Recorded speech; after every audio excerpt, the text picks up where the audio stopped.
Welcome to tonight's story. Let your body grow still. Take a deep breath in and gently let it go.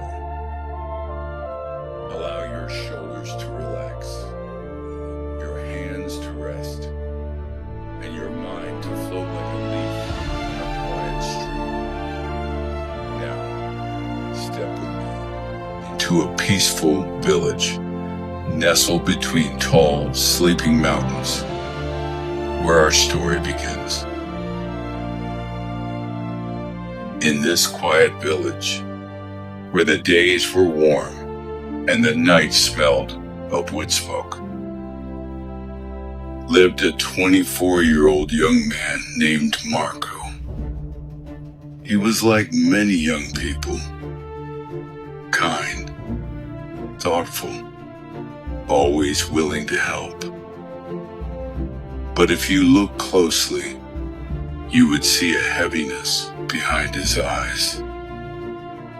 Because Marco could never truly rest. Not in his body and not in his mind. From the moment the rooster crowed to the moment the moon replaced the sun, Marco's thoughts never stopped. Some days he worried about his past regrets, mistakes, words he wished he could take back. Other days he was anxious about the future, uncertain plans, what-ifs, dreams that felt too far away. That he would sit in the village square, staring at the trees, but not really seeing them. He would lie in bed with his eyes closed, but sleep wouldn't come. And slowly, Marco forgot what peace even felt like.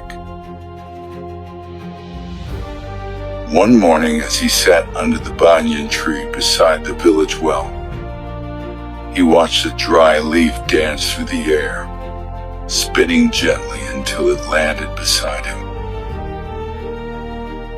And just then, an old traveler appeared on the path.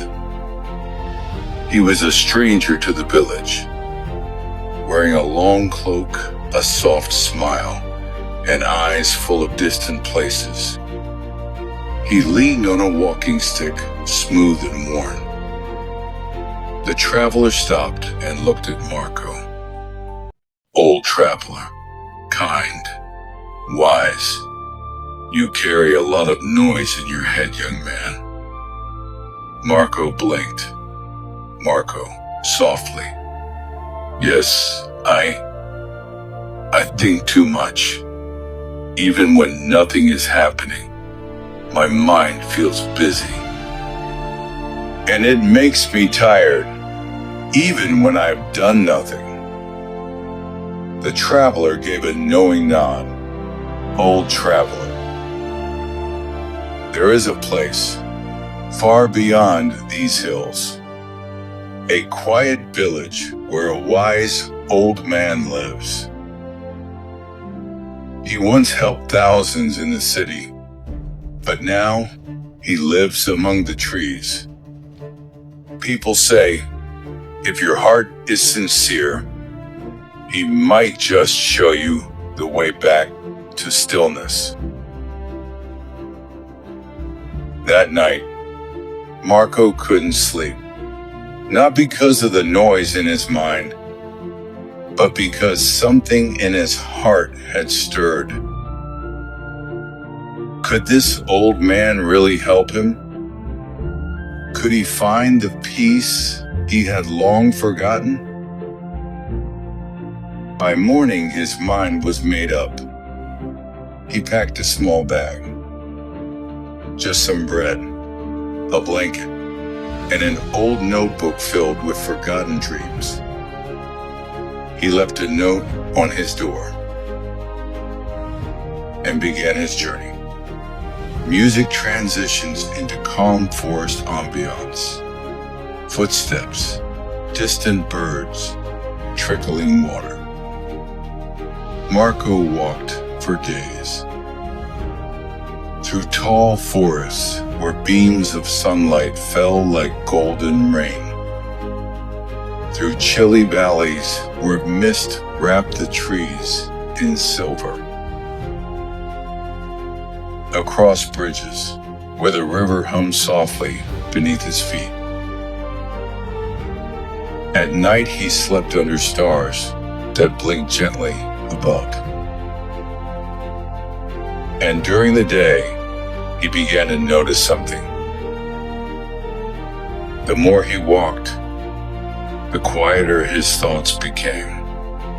They didn't disappear, but they softened, like background noise slowly fading.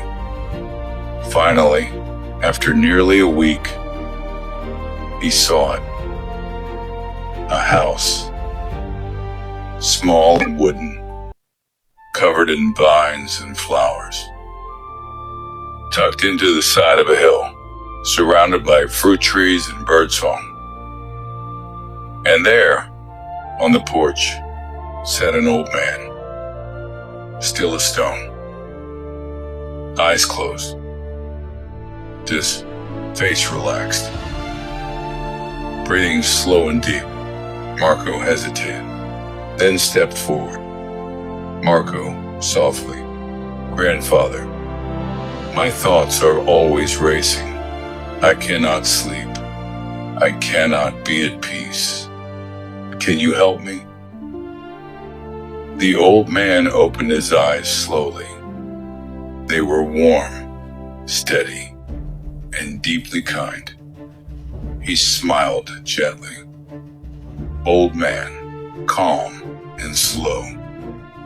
You've already begun your journey. But yes, child, come, I will show you something." The old man led Marco to the garden. He said nothing as he picked up a glass. He filled it to the brim with water, so full that not even one more drop could fit. Then he handed it to Marco. "Old man, walk from here to the far edge of the village and return, but spill not even one drop." Marco looked confused. "Marco, that's it? Just carry a glass of water?" The old man nodded. So Marco accepted. Sound of careful footsteps, distant chatter, leaves rustling. He stepped carefully, slowly, the glass trembling slightly in his hands. The path was noisy, children laughing, dogs barking, shopkeepers calling out. But Marco didn't look. He focused only on the water. One step, one breath, one moment at a time. His world narrowed to just this: the glass, the water, and his footsteps. Time passed slowly. He noticed the sound of his own breathing, the gentle flutter of his heartbeat. He returned finally to the porch. Marco, softly, with wonder, "I did it. I didn't spill a drop." The old man nodded, smiling. "Old man, tell me, did you hear the birds?" Marco paused. "Marco, no." Old man, "Did you see the flowers blooming?" Marco, "No, I only watched the glass." The old man chuckled kindly. "Old man, and that, my boy, is the lesson. You weren't thinking about the past. You weren't fearing the future. Your attention was here, now. And in that moment, your mind was still. Peace is not something we find in the world. It is something we awaken by being fully present. Marco sat in silence. He thought about all the moments he had missed, worrying about what was gone, or fearing what hadn't arrived. Now, he understood. Peace didn't live in the past, or wait in the future.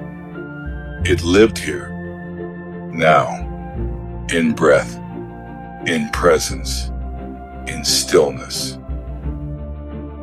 That evening, he sat beneath a tree beside the old man's house. The sun was setting. Birds flew back to their nests.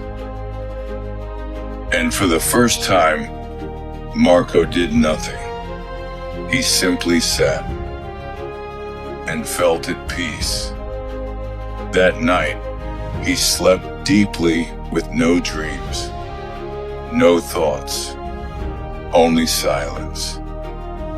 The next morning, he stood before the old man. Marco, thank you. I came here searching for peace. And I now know I was never really far from it. I just didn't know how to return. The old man smiled. Old man, the path back is always the same. One breath, one moment, one step at a time. Marco bowed. And with new eyes, new breath, and a new stillness inside, he began his journey home. And from that day on, whenever Marco's thoughts grew loud again, he didn't panic. He didn't run. He paused, breathed in deeply, and brought his mind back to this very moment. Because now he knew how to empty his mind.